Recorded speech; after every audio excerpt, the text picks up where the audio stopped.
चलिए दोस्तों, आज हम लोग सब्जेक्ट वर्ब एग्रीमेंट का दूसरा पार्ट स्टार्ट करेंगे।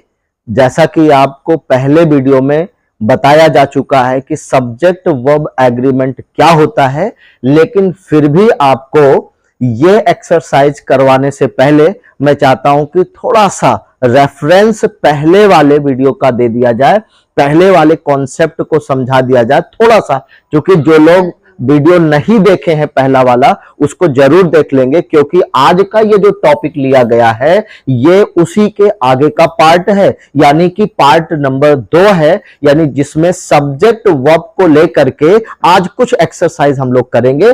10 से 15 सेंटेंस आज हम लोग करने वाले हैं मिला करके, यानी 10 सेंटेंस कम से कम किया जाएगा, जिससे आपको पहले वाले कॉन्सेप्ट अच्छे से क्लियर हो जाए, क्योंकि पहले वाले कॉन्सेप्ट पर ही ये सारी चीजें आज आपको करवा रहे हैं। देखिए, पहला वाला कॉन्सेप्ट क्या था, इसको पहले थोड़ा सा हम लोग समझने की कोशिश करेंगे। सबसे पहले यह बताया गया था कि किसी भी सेंटेंस को जब हम लोग देखते हैं और एरर वाले क्वेश्चन दिए जाते हैं तो वहां पर आपको दो महत्वपूर्ण बातें समझनी है। पहली महत्वपूर्ण बात क्या है, किसी भी सेंटेंस का जो सब्जेक्ट होता है ये अगर सिंगुलर होगा, कैसा होगा, सिंगुलर होगा। सब्जेक्ट अगर आपका सिंगुलर नंबर फॉर्म में है तो उसके साथ जो वर्ब आएगी वो किस फॉर्म में रखी जाएगी, सिंगुलर नंबर फॉर्म में रखी जाएगी। यानी अगर सब्जेक्ट सिंगुलर होता है तो वर्ब हमेशा वो अपने साथ कैसी लेगा, singular. Singular verb takes singular verb.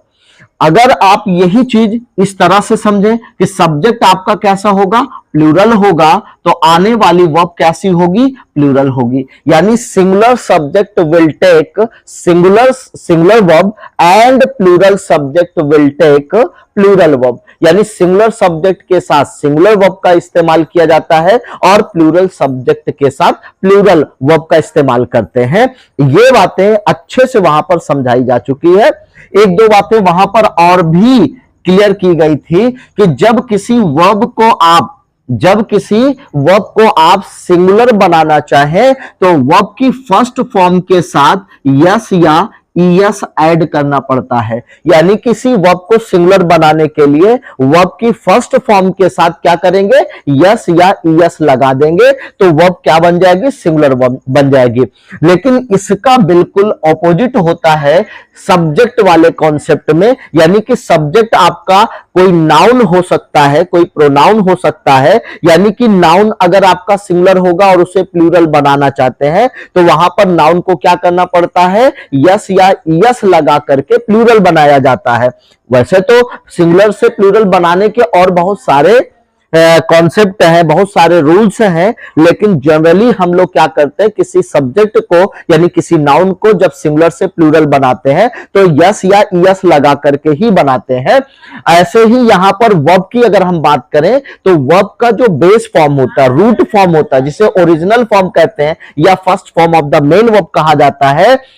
यानी कि यहां पर जब आप यस या ईएस ऐड करोगे, लगाओगे, तो वर्ब आपकी क्या बन जाएगी, सिंगुलर बन जाएगी। लेकिन अगर नाउन की बात करें, संज्ञा की बात करें, सब्जेक्ट की बात करें तो वहां पर यस और ईएस लगाने से वो नाउन आपका क्या बनता है, प्लूरल बनता है। ये बातें मैंने पहले वीडियो में जरूर बता दिया था, और जो लोग ना देखे हो प्लीज उनसे रिक्वेस्ट है कि पहला वीडियो जरूर देखें सब्जेक्ट वर्ब एग्रीमेंट का, क्योंकि जब तक आप उसको नहीं देखेंगे यहां हो सकता है कुछ कंफ्यूजन हो। वैसे कंफ्यूजन नहीं होगा, लेकिन हो सकता है अगर आपको कहीं कोई डाउट होता है तो वो वीडियो अगर आपने देख लिया तो 1% का कोई डाउट आपको नहीं होगा। तो चलिए स्टार्ट करते हैं। आज ये 5 सेंटेंस अभी फर्स्ट पार्ट में लिया गया है। ये आपको जो सेंटेंस दिया गया इसमें आपको ये बताना है कि सेंटेंस के किस पार्ट में एरर दिया गया। एग्जामिनेशन में कभी कभी इसके पार्ट्स बना करके ए बी सी डी करके दिया जाता है। मैंने डायरेक्ट क्वेश्चंस को लिया है। आपको ये समझना है कि जो सेंटेंस आपको दिया गया इसमें एरर कहां पर है, मिस्टेक कहां पर है। चलिए पहला सेंटेंस शुरू करते हैं। The main cause of concern be the children. अब आपको यह समझना है कि यहां ये जो सेंटेंस लिखा हुआ है, ये सेंटेंस आपका एक सिंपल सा सेंटेंस है। इसमें आपको यहां पर यानी जहां फिल इन द ब्लैंक्स दिख रहा है करने के लिए, यानी जहां खाली स्थान दिया गया वहां पर बी एक वर्ब के फॉर्म में दी गई है, इसे आपको क्या करना है, फिल करना है। तो चलिए थोड़ा सा बी का फॉर्म समझते हैं कि बी का फॉर्म क्या होता है। एक्चुअल में देखिए बी की अगर हम बात करें तो ये बी जो है प्रेजेंट टेंस में, अगर सेंटेंस आपका प्रेजेंट टेंस होगा तो वहां पर इसका रोल होता है इज, एम और आर के रूप में। यानी कि बी किसका काम करता है, इज, एम, आर का काम करता है। और अगर टेंस आपका पास्ट में होगा, टाइम आपका पास्ट का होगा, बीते हुए समय की बात की जाएगी, तब वहां पर ये जो है क्या बन जाता है, वॉज या वर बन जाता है। यानी कि ये दो काम करता है। बी की अगर हम बात करें तो बी का मतलब होता है इज, एम, आर, या फिर बी का मतलब होता है वॉज या वर। प्रेजेंट टेंस में इज, एम, आर और पास्ट टेंस में वॉज या वर होगा। ये हमारा पार्ट होता है बी का। यानी कि जहां भी बी की बात की जाएगी, बी फिल करने की बात होगी, बी को भरने की बात होगी, तो बी नहीं लिखा जाता है। कुछ बच्चे कंफ्यूज हो जाते हैं, बी को कभी बीन कर देंगे, कभी बीन कर देंगे, कभी कुछ कर देंगे। आपको यह समझना है कि जो बी का पार्ट है वो इस तरह से भरा जाएगा। टेंस आपका अगर प्रेजेंट में होगा, प्रेजेंट टाइम की बात की जा रही होगी, तो इज, एम, आर का इस्तेमाल किया जाएगा। और अगर पास्ट की बात की जाएगी तो वहां पर वॉज या वर का इस्तेमाल करेंगे। तो पहला सेंटेंस क्या है, the main cause of concern. एक चीज आपको और मैं बता दूं यहां पर, जो सबसे ज्यादा इंपॉर्टेंट बात है, अगर आपको यह कॉन्सेप्ट अप्लाई करना है कि सब्जेक्ट सिंगुलर होगा तो वह सिंगुलर आएगी, सब्जेक्ट प्लूरल होगा तो वह प्लूरल आएगी, तो कभी कभी सेंटेंस हमारे बड़े हो जाते हैं। जैसे ये नंबर 4 पर और नंबर 5 पर आप देख सकते हैं, ये वाला सेंटेंस थोड़ा सा बड़ा दिख रहा है, पांचवा सेंटेंस भी आपका बड़ा दिख रहा है। तो ऐसी कंडीशन में सब्जेक्ट ढूंढना थोड़ा सा मुश्किल काम होता है, थोड़ा टफ हो जाता है। तो एकदम इजीली आप समझिए कि हमारा सब्जेक्ट कहां पर होगा, कौन सा वर्ड आपका सब्जेक्ट होगा। तो देखिए आप यहां पर देखेंगे इस वर्ड को आपको हाईलाइट कर दिया जा रहा है, ऑफ। यानी कि जहां जहां आपका ऑफ दिखता है, यानी कि स्टार्टिंग की मैं बात कर रहा हूं, ऑफ एक प्रेपोजिशन होता है, प्रेपो होता है, और जहां भी पहला वाला ऑफ दिखेगा उसके पहले का जो वर्ड होगा वही आपका सब्जेक्ट होगा। बात क्लियर हो गई। यानी कि आपको क्या ढूंढना है, अगर सेंटेंस बड़ा सा दिख रहा है तो वहां पर स्टार्टिंग में सबसे पहले जो ऑफ लिखा होगा, ओ एफ ऑफ लिखा होगा, ये वाला जो ऑफ लिखा होगा, इसके ठीक पहले का जो वर्ड होगा वो आपका क्या होगा, वर्ड हो सकता है, वर्ड्स हो सकता है, यानी एक भी वर्ड हो सकता है, एक से ज्यादा भी हो सकता है। यानी कि वो वर्ड्स क्या होंगे, आपके सब्जेक्ट हो जाएंगे ऑफ से पहले। तो अगर मैं बात करूं इस सेंटेंस में कि आपका सब्जेक्ट क्या है, तो द मेन कॉज के बाद देखिए ऑफ आ रहा है, तो यहां पर देखिए ऑफ लिखा हुआ है, तो ऑफ के पहले क्या लिखा हुआ है, मेन कॉज। मेन कॉजेस नहीं लिखा हुआ है। कॉज का मतलब रीजन होता है, कारण होता है, वजह होती है। तो यहां पर मीनिंग अगर आपको आ रही तो अच्छी बात है, नहीं आ रही तब भी आपको समझना है कि इसके ठीक पहले कौन सा वर्ड लिखा हुआ है। यहां पर कॉज लिखा हुआ है। कॉजेस का मतलब होता है प्लूरल, एक से ज्यादा रीजन जब होंगे, तो रीजन्स जब होंगे तब वहां पर कॉजेस होता। द मेन कॉजेस हो सकता था, एक से ज्यादा होते, यानी कि कई वजह अगर है तो कॉजेस लिखा होगा। क्योंकि एक ही वजह की बात हो रही है जो मेन वजह है, तो यहां पर ये क्या है, आपका सब्जेक्ट है। मेन कॉज क्या है, द मेन कॉज क्या है, ये आपका सब्जेक्ट है। सब्जेक्ट कैसा है, सिंगुलर है। तो भाई अगर सब्जेक्ट आपका सिंगुलर होगा तो उसके साथ वर्ब कौन सी अप्लाई करोगे, सिंगुलर अप्लाई करोगे। यानी कि सब्जेक्ट सिंगुलर होगा तो वर्ब सिंगुलर लाएंगे, सब्जेक्ट प्लूरल होगा तो वर्ब प्लूरल यूज करना। तो यहां ये स्पष्ट हो गया, एकदम बिल्कुल क्लियर हो गया कि द मेन कॉज आपका सब्जेक्ट है, वो भी सिंगुलर फॉर्म में। तो सब्जेक्ट सिंगुलर होगा तो वर्ब कैसी होगी, सिंगुलर। अब यहां पर देखिए आगे पढ़ने के बाद कोई ऐसा वर्ड नहीं दिख रहा है जिससे यह पता चले कि हम पास्ट की बात कर रहे हैं। तो जनरली अगर कोई ऐसा वर्ड ना दिखे जो बताए कि पास्ट में है, या फिर सेंटेंस कोई ऐसा वर्ड ना दिखे जिससे यह पता चले कि फ्यूचर की बात हो रही है, तो जनरली हम किसकी बात करते हैं, प्रेजेंट टाइम की बात करते हैं। क्योंकि जिस समय हम कोई काम कर रहे हैं उसी की बात करते हैं, तो प्रेजेंट टाइम माना जाएगा। और प्रेजेंट टाइम में जब आपका सब्जेक्ट सिंगुलर होगा तो वर्ब कैसी होगी, सिंगुलर। तो प्रेजेंट टाइम में दोस्तों यहां बी लिखा हुआ है, तो बी का जो फॉर्म माना जाएगा इज, एम, आर माना जाएगा। ये जो देखिए आर होता है ये प्लूरल माना जाता है, इज क्या है, ये सिंगुलर माना जाता है, और एम आता है आई के साथ। तो यहां पर कहीं भी सब्जेक्ट आई नहीं लिखा हुआ है तो एम का इस्तेमाल नहीं होगा। तो यहां हम क्या यूज करेंगे, इज यूज करेंगे। तो यहां जो बी लिखा हुआ है तो बी के स्थान पर क्या फिल करेंगे, इज भर देंगे, इज कंप्लीट कर देंगे। तो ये क्या हो जाएगा, आपका सेंटेंस सही हो जाएगा। तो आपका सेंटेंस क्या बना, the main cause of concern is the children. समझ में आई बात? अगर आपकी समझ में बात आ रही है तो प्लीज आप कमेंट करके जरूर बताइएगा कि कॉन्सेप्ट आपका क्लियर हो पा रहा है। अगर कहीं भी कोई कंफ्यूजन होती है तो पहला वीडियो जरूर देखिएगा। अगर उसके बावजूद भी आपको कोई कंफ्यूजन होती है तो प्लीज कमेंट करके जरूर बताइए, ताकि और दूसरे एग्जाम्पल दे करके आपका वो डाउट क्लियर किया जा सके, ताकि एग्जाम में आप अच्छे स्कोर कर पाए। आप अगर किसी गवर्नमेंट जॉब की तैयारी कर रहे हैं या कहीं भी कोई तैयारी कर रहे हैं तो बेस आपका मजबूत होना चाहिए। धीरे धीरे हम लोग एक्सरसाइज थोड़ा सा एडवांस लेवल की लेंगे, और भी अच्छे एग्जाम्पल लिए जाएंगे और बड़े बड़े एग्जाम्पल लिए जाएंगे। लेकिन स्टार्टिंग में आपको बहुत ना ही टफ एग्जाम्पल लिए गए हैं और ना ही बहुत इजी है। तो चलिए स्टार्ट करते हैं और लेते हैं दूसरा example. The actual source of information be the spice. अब दोस्तों यहां पर आपको समझ में आ गया होगा कि यहां पर देखिए फिर से बी आ गया। तो अब ये बी आ गया, यानी यहां पर हमें फिल करना है, फिल इन द ब्लैंक्स करना है, खाली स्थान को भरना है। लेकिन बी की बात की जा रही है तो बी का मतलब इज, एम, आर और वॉज या वर ही आपको फिल करना है, बी नहीं भरना है यहां पर।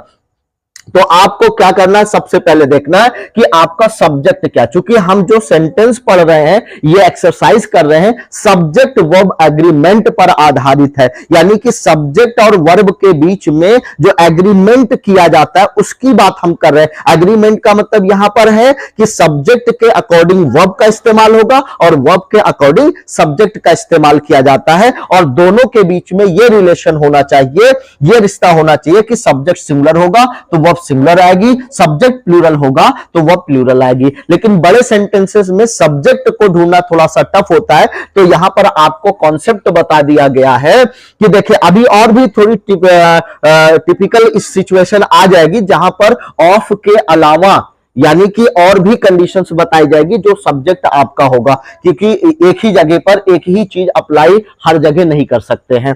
तो लेकिन आज का जो सेंटेंस होगा वो यही होगा कि ऑफ के पहले वाला जो होगा वो आपका क्या होगा, सब्जेक्ट होगा। तो चलिए यहां पर क्या लिखा हुआ, the actual source of information. Information कहते हैं सूचना को, जानकारी को। तो the actual source of information be the spice. अब दोस्तों यहां पर बी लिखा हुआ है, यानी बी का मतलब यहां पर इज, एम, आर, वॉज या वर में से किसी को भरना है। लेकिन यहां पर कोई ऐसा वर्ड दिया नहीं गया जिससे यह पता चल पा रहा हो कि जो सेंटेंस आपका है वो पास्ट में गया है। यानी कि पास्ट टेंस की बात नहीं हो रही, फ्यूचर टेंस की बात नहीं हो रही है, जिसको हम किस में मानेंगे, प्रेजेंट टेंस में मान लेंगे। और प्रेजेंट टेंस में इज, एम, आर का ही प्रयोग करना है। अब इज, एम, आर का अगर यूज करना है तो आपको यह चेक करना होगा सब्जेक्ट आपका क्या है। तो दोस्तों आपको बताया गया कि ऑफ के पहले जो भी वर्ड्स होते हैं वो आपके सब्जेक्ट होते हैं। तो यहां पर देखिए द एक्चुअल सोर्स लिखा हुआ है तो ये आपका क्या हो जाएगा, यहां पर सब्जेक्ट हो जाएगा। एक्चुअल सोर्स कह रहा है, सोर्स का मतलब होता है स्रोत या साधन होता है। तो यहां सोर्सेज नहीं लिखा हुआ, अगर सोर्सेज लिखा होता, कई स्रोत की बात होती तब तो यह प्लूरल होता। तो यहां पर यह क्या है, आपका सिंगुलर है। यानी सब्जेक्ट आपका अगर सिंगुलर है तो वर्ब कैसी लेगा अपने साथ, ये जो है प्लूरल नहीं ले सकता, सिंगुलर वर्ब लेगा। क्योंकि सब्जेक्ट सिंगुलर है तो singular subject will take singular verb. तो सिंगुलर के साथ सिंगुलर आता है, तो सिंगुलर में दोस्तों क्या आएगा, यहां पर इज का प्रयोग किया जाएगा, तब ये सेंटेंस आपका सही हो जाएगा। यानी बी का जहां पर प्रयोग किया गया इसके स्थान पर हम कौन सा वर्ड यूज करेंगे, इज यूज करेंगे, तब बन जाएगा ये the actual source of information is be the spice.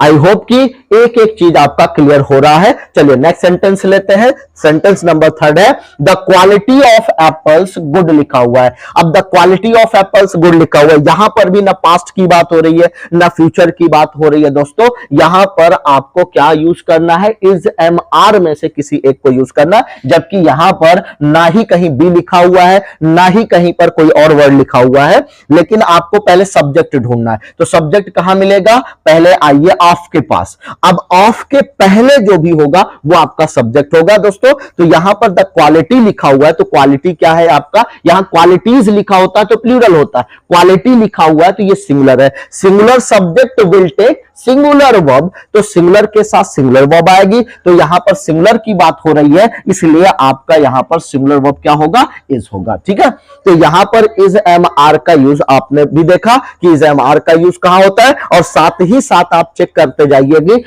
ये चीज जरूर चेक करिएगा कि आपका लेवल कितना है। यानी कि आप किसी भी एग्जाम में बैठने से पहले दोस्तों लेवल जरूर चेक किया करिए, क्योंकि आपका लेवल कितना है वो चीज आपको पता होगा, तो आप उसी हिसाब से मेहनत भी करेंगे। आपका ग्राफ बढ़ना चाहिए, आपका ग्राफ अगर घट रहा है इसका मतलब है कहीं ना कहीं आपके अंदर कोई कमी जरूर आ रही है। उस कमी को आप ढूंढिए, पिक करिए और उसे हटाइए और अपना लेवल बढ़ाते रहिए। चलिए नेक्स्ट सेंटेंस लेते हैं। The various consequences of the decision taken by the finance ministry was not foreseen bye the bureaucrats. Bureaucrats कहा की बात हो रही है यहां पर। द वेरियस कॉन्सिक्वेंसेस, वेरियस का मतलब विभिन्न प्रकार के जो रिजल्ट हैं उनकी बात हो रही है, ऑफ द डिसीजन, यानी वो डिसीजन जो टेकन लिया गया है, किसके द्वारा, फाइनेंस मिनिस्ट्री के द्वारा, वित्त मंत्रालय के द्वारा लिया गया है, was not foreseen by the bureaucrats. तो अब यहां पर दोस्तों आपको ये सेंटेंस दिया गया, अब इसमें आपको चेक करना है कि sentence according to subject verb का इस्तेमाल हुआ है कि नहीं, यानी वर्ब के हिसाब से सब्जेक्ट और सब्जेक्ट के हिसाब से वर्ब का इस्तेमाल किया गया कि नहीं। यानी कि सेंटेंस ये बिल्कुल गलत लिखा हुआ है, सेंटेंस सही कैसे होगा चलिए इसको सीखते हैं। तो सब्जेक्ट में पहले सेंटेंस में आपको क्या ढूंढना है, सब्जेक्ट ढूंढना है। तो दोस्तों यहां से यहां तक आपने पढ़ा तो पता चला ये ऑफ लिखा हुआ है, ये ऑफ जो है जहां भी लिखा होगा, यानी पहला वाला प्रेपोजिशन अगर ऑफ लिखा हुआ है तो उसके पहले का जो भी सेंटेंस वर्ड होगा या वर्ड्स होगा तो वो क्या क्या बन जाएगा, सेंटेंस में सब्जेक्ट बन जाएगा। तो यहां पर वेरियस कॉन्सिक्वेंसेस की बात हो रही है, यानी विभिन्न प्रकार के जो रिजल्ट है, परिणाम है, विविध परिणाम।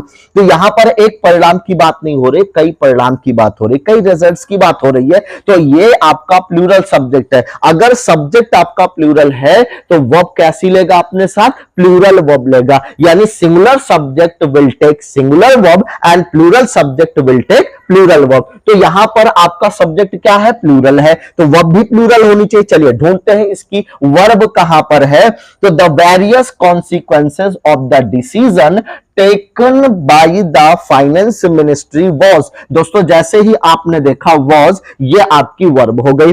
अब यहां पर वॉज क्या है, सिंगुलर है, वॉज होता है सिंगुलर, वॉज सिंगुलर है और वर्ब क्या है, प्लूरल है। तो आपका सब्जेक्ट कैसा है, ये है प्लूरल। वेरियस कॉन्सिक्वेंसेस की बात कर रहा है, विविध परिणामों की बात कर रहा है, तो प्लूरल आपका सब्जेक्ट है, तो वर्ब कैसी होनी चाहिए, प्लूरल होनी चाहिए। जबकि यहां पर वॉज का प्रयोग किया गया, सिंगुलर वर्ब का यूज किया गया, इसलिए यहां पर वॉज नहीं, यहां पर क्या होगा, वर होगा, तब जाकर के आपका सेंटेंस करेक्ट हो जाएगा। तो सब्जेक्ट आपका क्या है, द वेरियस कॉन्सिक्वेंसेस। क्यों, क्योंकि आपको बताया गया कि जो पहला वाला प्रेपोजिशन है जिसे हम ऑफ कहते हैं, अगर ऑफ आपको दिख रहा है तो ऑफ के पहले वाला जो भी वर्ड्स होगा वो आपका सब्जेक्ट होगा। तो सब्जेक्ट आपका क्या है, कॉन्सिक्वेंसेस लिखा है, वेरियस कॉन्सिक्वेंसेस, एक से ज्यादा सब्जेक्ट की बात कर रहा है यहां पर, यानी सिंगुलर की नहीं बल्कि प्लूरल की बात कर रहा है। तो जब सब्जेक्ट आपका प्लूरल होगा तो वर्ब कैसी होगी, प्लूरल होगी। तो यहां पर जो वॉज लिखा हुआ है ये सिंगुलर था, आप इसको हटाएंगे यहां से और इसके स्थान पर क्या यूज करेंगे, वर यूज कर देंगे। तो आपका subject according to subject verb change हो गई, यानी प्लूरल सब्जेक्ट था, वर्ब भी प्लूरल हो गई, इसलिए पूरा सेंटेंस अब आपका सही हो जाएगा। तो सेंटेंस क्या बना, the various consequences of the decision taken by the finance ministry were not foreseen by the bureaucrats.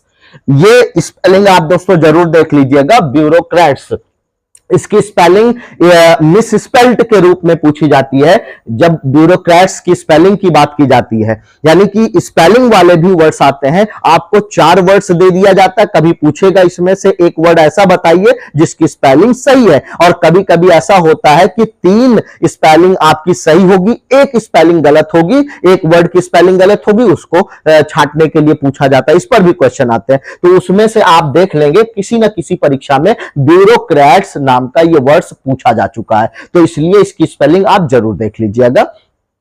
चलिए अब उसके बाद आते हैं नंबर 5 पर। सेंटेंस नंबर 5 है the introduction of job oriented courses in the self financing colleges attract many students. अब अगर हम बात करें यहां पर कि सब्जेक्ट आपका कहां है और सब्जेक्ट के अकॉर्डिंग वर्ब का इस्तेमाल सही हुआ है या नहीं हुआ है, तो उसे हम चेक करेंगे। तो दोस्तों आपको पता हो गया होगा कि यहां जो हम बात कर रहे हैं सब्जेक्ट वर्ब एग्रीमेंट की बात कर रहे हैं, और जिसमें से पहला कॉन्सेप्ट आपको बताया गया, सेंटेंस अगर आपको बड़ा दिखता है तो उसमें आपको जो सबसे पहला प्रीपोजिशन दिखे, अगर उसमें से पहला प्रीपोजिशन ऑफ लिखा हुआ है तो ऑफ के ठीक पहले वाला जो भी वर्ड होगा या वर्ड्स होंगे वो आपका क्या बन जाएगा, सब्जेक्ट बन जाएगा। तो यहां द इंट्रोडक्शन लिखा हुआ है, अब ये इंट्रोडक्शन क्या है, आपका सब्जेक्ट हो गया। अब देखिए इंट्रोडक्शन एक ऐसा वर्ड है जिसको आप काउंट नहीं कर सकते हैं,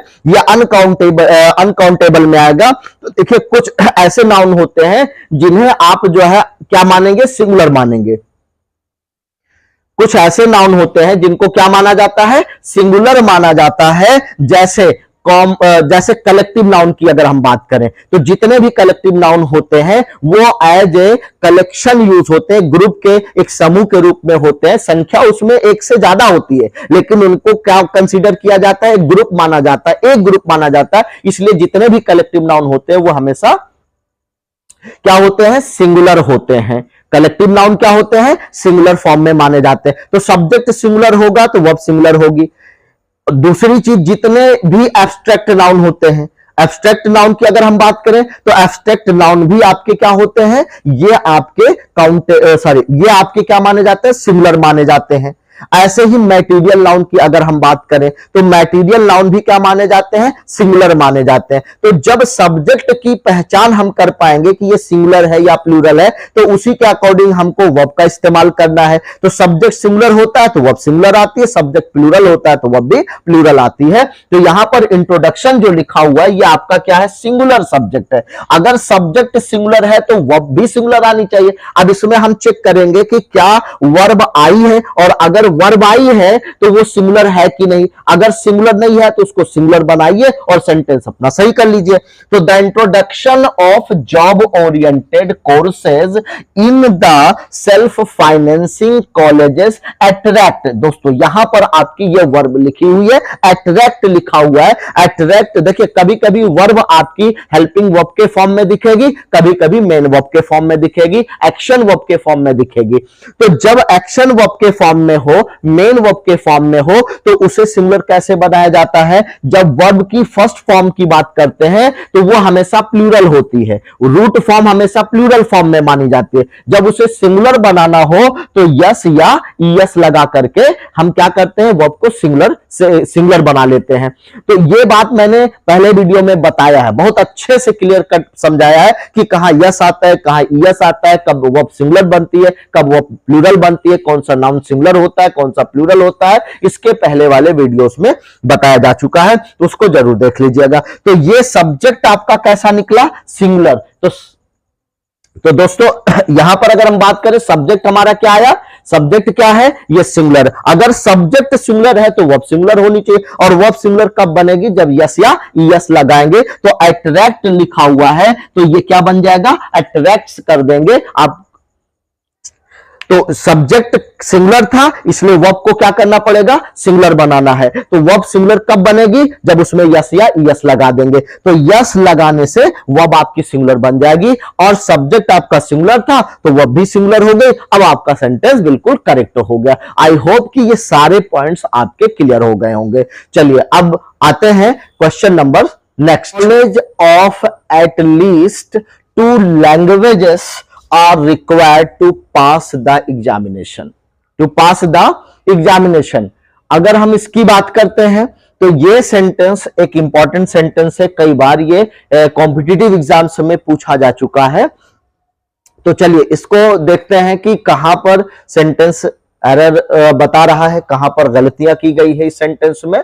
तो देखिए सबसे पहले अगर हम बात करें कि हमारा सब्जेक्ट क्या है, तो दोस्तों सब्जेक्ट हमारा स्टार्टिंग में ही होता है, कभी कभी जो है सब्जेक्ट से पहले वर्ब आ जाती है और बाद में आपका सब्जेक्ट आता है, लेकिन वो इन्वर्जन के केस में होगा, उस पर भी हम लोग चर्चा करेंगे। लेकिन अभी आपको एकदम बिल्कुल सिंपल सेंटेंस लिया गया है, चाहे वो बड़ा हो या छोटा सेंटेंस हो, लेवल धीरे धीरे बढ़ रहा है, इसको चेक करेंगे। देखिए यहां पर लिखा हुआ है कि knowledge of at least 2 languages are required to pass the examination। अगर सेंटेंस पढ़ते हैं तो सेंटेंस बिल्कुल सही लगता है, लेकिन एक्चुअल में ये सेंटेंस क्या है, गलत लिखा हुआ। कैसे गलत लिखा हुआ है, सबसे पहले हम अपने सब्जेक्ट को देखेंगे। सब्जेक्ट क्या है, नॉलेज है। सब्जेक्ट क्या है, नॉलेज है। नॉलेज को क्या कहा जाएगा, सिंगुलर या प्लूरल? क्योंकि जिन चीजों को हम काउंट नहीं कर सकते हैं वो हमारा अनकाउंटेबल होता है। और अभी चर्चा की गई थी कि जितने भी अनकाउंटेबल होते हैं, जितने भी अनकाउंटेबल नाउन होते हैं उनको सिंगुलर माना जाता है। जितने मटेरियल नाउन होते हैं उनको सिंगुलर माना जाता है। जितने कलेक्टिव होते हैं, नाउन होते हैं, उनको क्या माना जाता है, सिंगुलर माना जाता है। तो जब हमारा सब्जेक्ट सिंगुलर होगा तो उसके साथ वर्ब कौन सी आएगी, सिंगुलर आएगी। तो यहां पर सब्जेक्ट आपका नॉलेज है। सब्जेक्ट आपका क्या है, नॉलेज है। अगर सब्जेक्ट आपका नॉलेज जो कि सिंगुलर है तो अपने साथ कौन सी वर्ब लेगा, सिंगुलर वर्ब लेगा। तो अब इसमें ढूंढिए कि इसकी वर्ब कहां है। सब्जेक्ट तो आपका नॉलेज है, लेकिन इसकी वर्ब कहां है, चलिए ढूंढते हैं। Knowledge of at least 2 languages are. अब दोस्तों यहां पर देखिए आर लिखा हुआ है, क्या है, आर लिखा हुआ है। तो आर क्या है, ये प्लूरल वर्ब है। क्या है, ये प्लूरल है, जबकि आपका सब्जेक्ट कैसा है, सिंगुलर है। तो सब्जेक्ट अगर सिंगुलर होगा तो वर्ब कैसी लेगा, सिंगुलर लेगा। तो इसलिए यहां पर ये जो वर्ब लिखी हुई है ये रॉन्ग है। इसको हम सही कब करेंगे, जब इसको सिंगुलर कर देंगे। तो यहां पर ये क्या हो जाएगा, इज हो जाएगा। तो ये सेंटेंस आपका सही हो जाएगा। तो अब सेंटेंस आपका क्या बना, सही sentence, knowledge of at least 2 languages, यहां पर क्या होगा, is required to pass the examination. I hope कि यह समझ में आ गया होगा। चलिए उसके बाद अगला सेंटेंस लेते हैं, सेंटेंस नंबर 7। 6 सेंटेंस आपने कंप्लीट कर लिया। चलिए 7वां सेंटेंस लेते हैं। A variety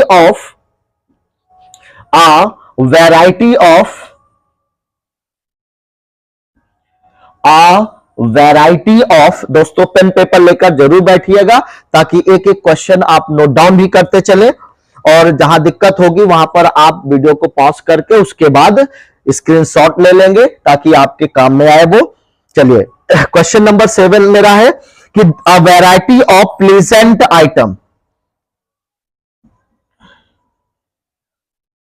a variety of pleasant items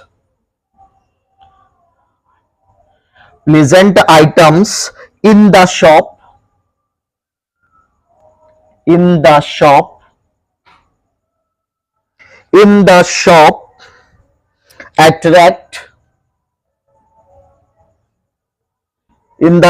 attract everybody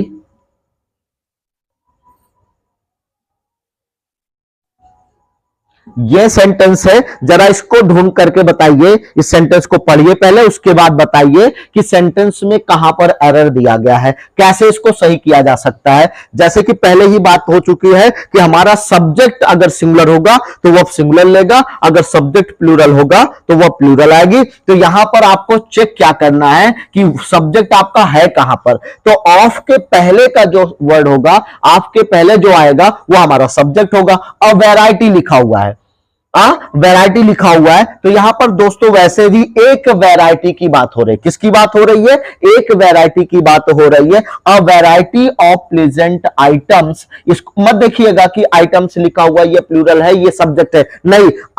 of के पहले क्या आया है, अ वैरायटी लिखा हुआ है। ठीक है, आ का मतलब क्या होता है, वन होता है। आ का क्या मतलब है, वन होता है। तो ये एक वैरायटी की बात हो रही है, वन वैरायटी की बात हो रही है। तो सब्जेक्ट हमारा क्या है, सिंगुलर है। अगर सब्जेक्ट सिंगुलर है तो वह भी सिंगुलर आएगी। तो ये आपका सब्जेक्ट नहीं होगा। इन द शॉप अट्रैक्ट लिखा हुआ है, आकर्षित करती है। यानी कि अगर आप देखें कहीं पर वैरायटी ऑफ आइटम अगर आपको दिख रहे हैं तो वो कभी कभी क्या करता है, ग्राहकों को, कस्टमर्स को अपनी तरफ अट्रैक्ट करता है। लेकिन सब्जेक्ट आपका सिंगुलर है तो वर्ब सिंगुलर होगी। और दोस्तों वर्ब सिंगुलर कब होती है जब वर्ब की फर्स्ट फॉर्म के साथ यस या ईएस लगा देंगे, तब क्या बन जाएगा, वर्ब आपका सिंगुलर होगा। यानी कि वर्ब सिंगुलर बनाने के लिए क्या करना पड़ेगा आपको, वर्ब की फर्स्ट फॉर्म के साथ यस या ईएस लगाना होगा। तो सब्जेक्ट आपका सिंगुलर है तो वर्ब को सिंगुलर बनाइए। वर्ब सिंगुलर कब बनेगी, यस या ईएस लगाकर। तो अट्रैक्ट को क्या कर देंगे, अट्रैक्ट्स कर देंगे, यस ऐड कर देंगे, यस लगा देंगे, सेंटेंस आपका सही हो जाएगा। आई होप कि ये वाला सेंटेंस भी आपको समझ में आ गया होगा। चलिए अब उसके बाद सेंटेंस नंबर 8 की बात करते हैं। अगला सेंटेंस लेते हैं। 7 सेंटेंसेस आपने कर लिया। अब अपना लेवल भी चेक करते चलिएगा और कमेंट जरूर करिएगा कि क्या ये कॉन्सेप्ट आपकी समझ में आ रहा है। अगर आ रहा है तो आप बताएंगे यस, और नहीं समझ में आ रहा है तब भी आप रीजन लिखेंगे कि क्या बात है जिसकी वजह से समझ में नहीं आ रहा है, वो कौन कौन से पॉइंट्स है, आपको और भी क्लियर करवाया जाएगा। चलिए नेक्स्ट सेंटेंस लिया जाए। सेंटेंस नंबर 8 है आपका, the strain of all, the strain of all. Strain का मतलब दोस्तों होता है तनाव। The strain of all the difficulties, all the difficulties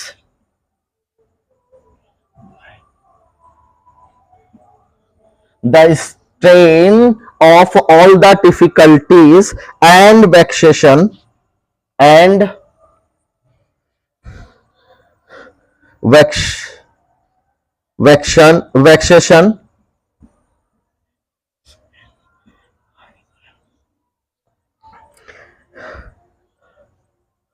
and vexations and anxieties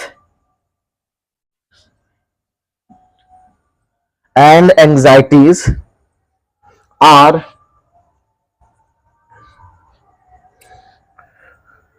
more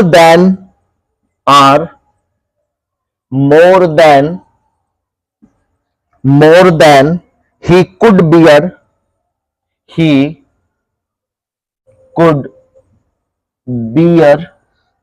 साथियों ये आपका सेंटेंस दिया गया है। अब इसमें आपको एरर ढूंढना है कि आपका एरर कहां पर है, यानी कि सेंटेंस को कैसे सही किया जा सकता है। चलिए देखते हैं।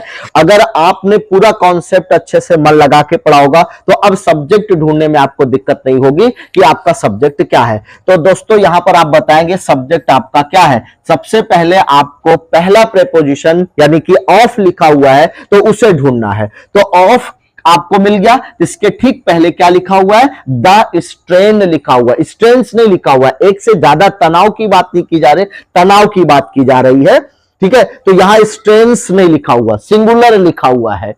अगर सब्जेक्ट सिंगुलर है तो ये वर्ब कैसी लेगा अपने साथ, सिंगुलर वर्ब लेगा। अगर छोटा बच्चा भी होगा तो धीरे धीरे वो भी समझ गया होगा कि यहां पर किसकी बात की जा रही है, यानी कि सब्जेक्ट सिंगुलर होगा तो वर्ब सिंगुलर लेगा। Singular subject will take singular verb and plural subject will take plural verb. तो यहां पर सिंगुलर सब्जेक्ट आपका मिल गया। अब आपको आगे ये नहीं देखना है कि ऑब्जेक्ट के फॉर्म में या सब्जेक्ट के फॉर्म में क्या लिखा हुआ है, सिर्फ आपको क्या ढूंढना है, इसमें एक्शन कौन सा हुआ है, किस काम की बात की गई, यानी वर्ब कौन सी है, वो सिंगुलर है या प्लूरल है, उसको चेक करिए। ऑल द डिफिकल्टीज लिखा हुआ है एंड वेक्सेशंस एंड एंजाइटीज आर, यहां पर देखिए साफ साफ आर लिखा हुआ है दोस्तों। देखिए डिफिकल्टीज का मतलब क्या होता है, डिफिकल्टीज का मतलब प्रॉब्लम्स, तरह तरह की जो दिक्कतें होते हैं उसको कहते हैं। वैक्सेशन का मतलब होता है हलचल, यानी कि अगर हमारे मन में किसी भी प्रकार की कोई पीड़ा है, कोई तनाव है, तो मन जब अशांत होता है, तरह तरह की उलझने आती हैं, तो उसे क्या कहा जाता है, वैक्सेशन कहा जाता है। एंड एंजाइटीज का मतलब होता है चिंता। तो अगर कई वजह है, क्योंकि जनरली देखा जाता है कि हर घर में लोगों को क्या होती है, एंजाइटी होती है, चिंता होती है। तो ये सभी आपके क्या है, ये ऑब्जेक्टिव फॉर्म में है, लेकिन आपका सब्जेक्ट क्या है, स्ट्रेन है, जो कि सिंगुलर है, और यहां जो वर्ब यूज की गई है वो प्लूरल फॉर्म में, आर क्या है, प्लूरल फॉर्म में है। अगर सब्जेक्ट आपका सिंगुलर होता है तो वर्ब कौन सी आनी चाहिए, सिंगुलर आनी चाहिए। तो आर का जो सिंगुलर वर्ब है वो, आर का क्या सिंगुलर वर्ब फॉर्म क्या होगा, वो होगा इज, यानी कि यहां पर आर को हटा देना है और क्या यूज करना है, इज लगा देना है। आपका subject subject, according to subject verb change हो गई। तो सिंगुलर सब्जेक्ट था, वर्ब सिंगुलर आपने कर दिया, पूरा सेंटेंस आपका करेक्ट हो गया। आई होप कि यह भी आपको समझ में आ गया होगा। चलिए एक सेंटेंस मैं आप लोगों के लिए दे रहा हूं, आप लोग इसे कमेंट करके इसका आंसर जरूर लिखेंगे। चलिए लास्ट सेंटेंस आज का लेते हैं। The newer type of automatic, last sentence लेते हैं दोस्तों, क्योंकि वीडियो ज्यादा बड़ा हो जाएगा। द न्यूअर टाइप, न्यू का न्यूअर होता है, the newer type of, newer type, the newer type of, the newer type of automatic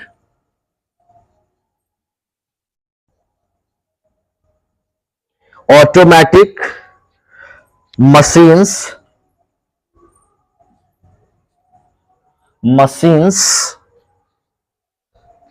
washes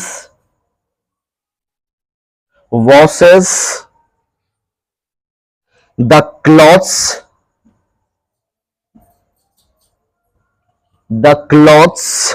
faster, the clothes faster. दोस्तों ये सेंटेंस आपके लिए है, आप इसको कमेंट करके इसका आंसर जरूर लिखेंगे कि सेंटेंस में कहां पर एरर दिया गया है। सेंटेंस में अगर कोई दिक्कत हो रही है तो आप देख सकते हैं the newer type of automatic machine, यानी आजकल कैसी मशीनें आ रही है, ऑटोमेटिक मशीनें आ रही हैं, उसी की बात हो रही है। द न्यूअर, न्यू का मतलब होता है नया, और जब उससे ज्यादा कोई नया होता है तो उसे क्या बोलते हैं, न्यूअर कहा जाता है। The newer type of automatic machines washes the clothes faster. Wash का मतलब होता है धुलना, क्लॉथ्स कपड़े को कहा जाता है, फास्टर का मतलब होता है पहले से ज्यादा तेज काम करना। तो जो ऑटोमेटिक मशीनें आ गई हैं वो क्या कर रही हैं, पहले की तुलना में जो मशीनें थी उनकी कंपैरिजन में अब ज्यादा तेजी से, ज्यादा फास्ट जो है वो कपड़ों की धुलाई कर रही हैं। तो दोस्तों ये लास्ट सेंटेंस आज का था। चूंकि वीडियो बड़ा हो रहा है इस वजह से इसके आगे का कॉन्सेप्ट सब्जेक्ट वर्ब अभी खत्म नहीं हुआ, सब्जेक्ट वर्ब एग्रीमेंट। नहीं कुछ बच्चे सोचते बस इतना ही है, नहीं, बहुत सारे टॉपिक्स हैं सब्जेक्ट वर्ब एग्रीमेंट में जो हर जगह की एग्जाम में आपके काम आने वाला, चाहे वो जनरल एग्जाम हो, कॉम्पिटिटिव एग्जाम हो, कोई भी एग्जाम हो, एकेडमिक एग्जाम हो। और देखिए सब्जेक्ट वर्ब एग्रीमेंट का जो टॉपिक है इसे सिंटैक्स के नाम से भी जाना जाता है। कुछ किताबें जो हम लोग हाई स्कूल इंटरमीडिएट में पढ़ते आए हैं वहां पर इसे किस नाम से दिया गया है, सिंटैक्स नाम से दिया गया है। तो दोस्तों इसको आप इसका आंसर कमेंट करके बताइएगा। और जो बच्चे नए होंगे प्लीज चैनल को लाइक करिए, सब्सक्राइब करिए, शेयर करिए, ताकि आपको इसी तरह की यूजफुल और इंफॉर्मेटिव वीडियोस मिलती रहे। और अगर आपका कोई एग्जाम आने वाला होगा तो उसको भी बताइएगा, आपको उस लेवल के क्वेश्चंस जो है करवा दिए जाएंगे। Thank you so much.